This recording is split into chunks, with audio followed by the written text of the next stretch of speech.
back for yet again another RC all-wheel drive upgrade, and this time we're gonna upgrade the Servo Saver. And right here it is. Now you have to use the stock hardware and some of the stock parts. Now this came a little bit later than the triple clamp did, because if I would have got both of these at the same time, I would have done the whole thing at the same time, because now I have to do everything that I had to do to put this triple clamp on. I have to do that same disassembly to install the Servo Saver, and it would have just saved me a whole bunch of time. So the first thing I have to do is I have to disconnect the brakes, then I'll slip the forks out of the clamps there, take the fender off, as well as the number plate, handlebars, and yes, the rider has to come off too. Well, not the whole rider, just half the rider, the top half.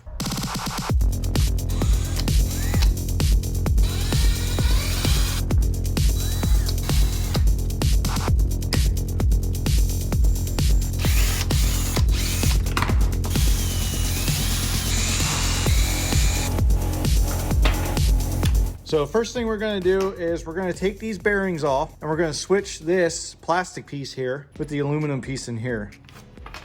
And just a reminder, always wanna use thread lock whenever you're screwing into metal parts. Now you wanna be careful with this when you take it off. You don't wanna lose those bearings, and they go in a certain order. There's 2 bearings and a spacer in between. So there's the one, there's the spacer, and then there's the other bearing. And you want to make sure you keep it like that when you put it on this piece. So now we can mount this back to this. So this piece is done. Now we have to take the stock Servo Saver off. So on this cap, we have this bearing. So we have to pry it off of this cap and then press it onto this cap. Now it doesn't press on like it did on the plastic. It is a little bit looser, so we just have to keep that there and not lose it. We have to pry this out here. Actually, I think the whole bearing's coming out. Yep, which is all right.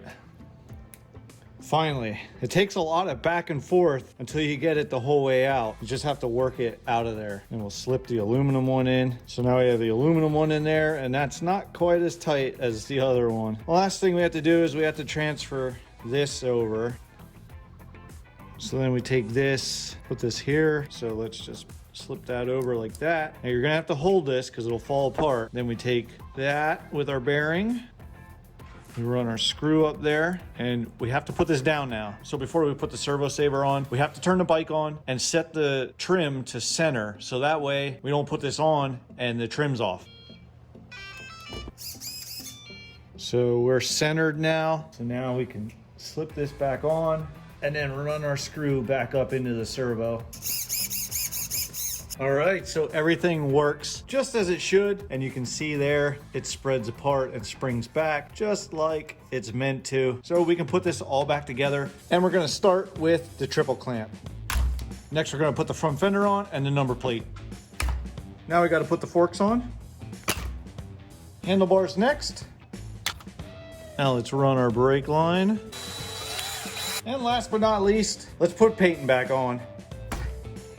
So we're all back together, and yeah, it looks really good in there. That'll be it for this video. So as always, I'd like to thank RC All-Wheel Drive for sending me these parts. Everything was machined perfectly, and it fit together exactly like stock. If you'd like to check out RC All-Wheel Drive's website, go ahead and do that. They have many parts for all different types of RCs, and I have more Losi ProMoto MX upgrades coming from RC All-Wheel Drive. But that'll be it for this video. Click that subscribe button, but thanks for watching.